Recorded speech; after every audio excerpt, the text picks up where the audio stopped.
इस कथा के बिना अधूरा है सोमवार का व्रत। भगवान शिव पूरी करेंगे सभी इच्छाएं।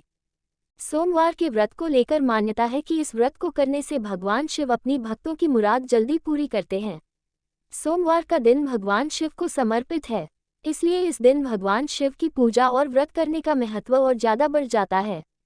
यदि आप सोमवार के व्रत करते हैं तो आपको सोमवार व्रत कथा पढ़ना बेहद जरूरी है, क्योंकि इसके बिना आपका व्रत अधूरा माना जाता है। आइए जानते हैं सोमवार व्रत कथा। देवों के देव महादेव बहुत ही भोले माने जाते हैं, इसलिए उनका एक नाम भोलेनाथ भी है। पौराणिक मान्यता अनुसार भगवान शंकर को प्रसन्न करने के लिए किसी भी तरह के खास विशेष पूजन की आवश्यकता नहीं होती, क्योंकि कहा जाता है कि वह तो भोले हैं और भक्त की मन से की गई क्षणिक मात्र की भक्ति से ही वह प्रसन्न हो जाते हैं। अगर आप भी शिव की भक्ति और कृपा पाने के लिए सावन के सोमवार का व्रत करते हैं तो इस कथा से भोलेनाथ को प्रसन्न कर सकते हैं। एक बार किसी एक नगर में एक साहूकार था। उसके घर में धन की कोई कमी नहीं थी, लेकिन कोई संतान न होने के कारण वह बहुत दुखी था। संतान प्राप्ति के लिए वह हर सोमवार को व्रत रखता था और पूरी श्रद्धा के साथ शिव मंदिर जाकर भगवान शिव और माता पार्वती की पूजा करता था। उसकी भक्ति देखकर एक दिन मां पार्वती प्रसन्न होकर भगवान शिव से साहूकार की मनोकामना पूर्ण करने का निवेदन किया। पार्वती जी के आग्रह पर भगवान शिव ने कहा कि हे पार्वती, इस संसार में हर प्राणी को उसके कर्मों का फल मिलता है और जिसके भाग्य में जो हो उसे भोगना ही पड़ता है। लेकिन पार्वती जी ने साहूकार की भक्ति देखकर उसकी मनोकामना पूर्ण करने की इच्छा व्यक्त की। माता पार्वती के आग्रह पर शिवजी ने साहूकार को पुत्र प्राप्ति का वरदान तो दिया, लेकिन उन्होंने बताया कि यह बालक 12 वर्ष तक ही जीवित रहेगा। माता पार्वती और भगवान शिव की बातचीत को साहूकार सुन रहा था, इसलिए उसे ना तो इस बात की खुशी थी और ना ही दुख। वह पहले की भांति शिवजी की पूजा करता रहा। कुछ समय के बाद साहूकार की पत्नी ने एक पुत्र को जन्म दिया। जब वह बालक 11 वर्ष का हुआ तो उसे पढ़ने के लिए काशी भेज दिया गया। साहूकार ने पुत्र के मामा को बुलाकर उसे बहुत सारा धन देते हुए कहा कि तुम इस बालक को काशी विद्या प्राप्ति के लिए ले जाओ। तुम लोग रास्ते में यज्ञ कराते जाना और ब्राह्मणों को भोजन दक्षिणा देते हुए जाना। दोनों मामा भांजे इसी तरह यज्ञ कराते और ब्राह्मणों को दान दक्षिणा देते काशी नगरी निकल पड़े। इस दौरान रात में एक नगर पड़ा जहां नगर के राजा की कन्या का विवाह था, लेकिन जिस राजकुमार से उसका विवाह होने वाला था वह एक आंख से काना था।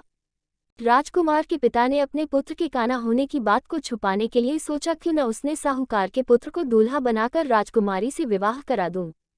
विवाह के बाद इसको धन देकर विदा कर दूंगा और राजकुमारी को अपने नगर ले जाऊंगा। लड़के को दूल्हे के वस्त्र पहनाकर राजकुमारी से विवाह करा दिया गया। साहूकार का पुत्र ईमानदार था, उसे यह बात सही नहीं लगी, इसलिए उसने अवसर पाकर राजकुमारी के दुपट्टे पर लिखा कि तुम्हारा विवाह तो मेरे साथ हुआ है, लेकिन जिस राजकुमार के संग तुम्हें भेजा जाएगा वह एक आंख से काना है। मैं तो काशी पढ़ने जा रहा हूँ। जब राजकुमारी ने चुन्नी पर लिखी बातें पढ़ी तो उसने अपने माता पिता को ये बात बताई। राजा ने अपनी पुत्री को विदा नहीं किया, फिर बारात वापस चली गई। दूसरी ओर साहूकार का लड़का और उसका मामा काशी पहुंचे और वहां जाकर उन्होंने यज्ञ किया। जिस दिन लड़का 12 साल का हुआ उस दिन भी यज्ञ का आयोजन था। लड़के ने अपने मामा से कहा कि मेरी तबीयत कुछ ठीक नहीं है। मामा ने कहा कि तुम अंदर जाकर आराम कर लो। शिवजी के वरदानुसार कुछ ही देर में उस बालक के प्राण निकल गए। मृत भांजे को देख उसके मामा ने विलाप करना शुरू किया। संयोगवश उसी समय शिवजी और माता पार्वती उधर से जा रहे थे। पार्वती माता ने भोलेनाथ से कहा, स्वामी, मुझे इसके रोने के स्वर सहन नहीं हो रहा, आप इस व्यक्ति के कष्ट को अवश्य दूर करें। जब शिवजी मृत बालक के समीप गए तो वह बोले कि यह उसी साहूकार का पुत्र है जिसे मैंने 12 वर्ष की आयु का वरदान दिया था। अब इसकी आयु पूरी हो चुकी है, लेकिन मातृभाव से विभोर माता पार्वती ने कहा कि हे महादेव, आप इस बालक को और आयु देने की कृपा करें, अन्यथा इसके वियोग में इसके माता पिता भी तड़प तड़प कर मर जाएंगे।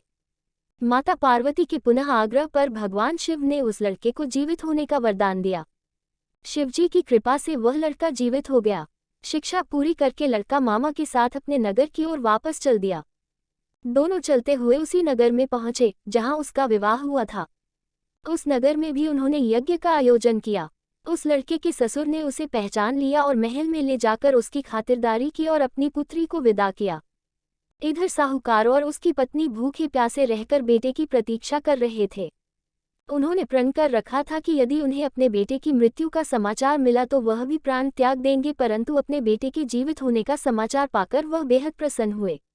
उसी रात भगवान शिव ने साहूकार के स्वप्न में आकर कहा, हे श्रेष्ठी, मैंने तेरे सोमवार के व्रत करने और व्रत कथा सुनने से प्रसन्न होकर तेरे पुत्र को लंबी आयु प्रदान की है।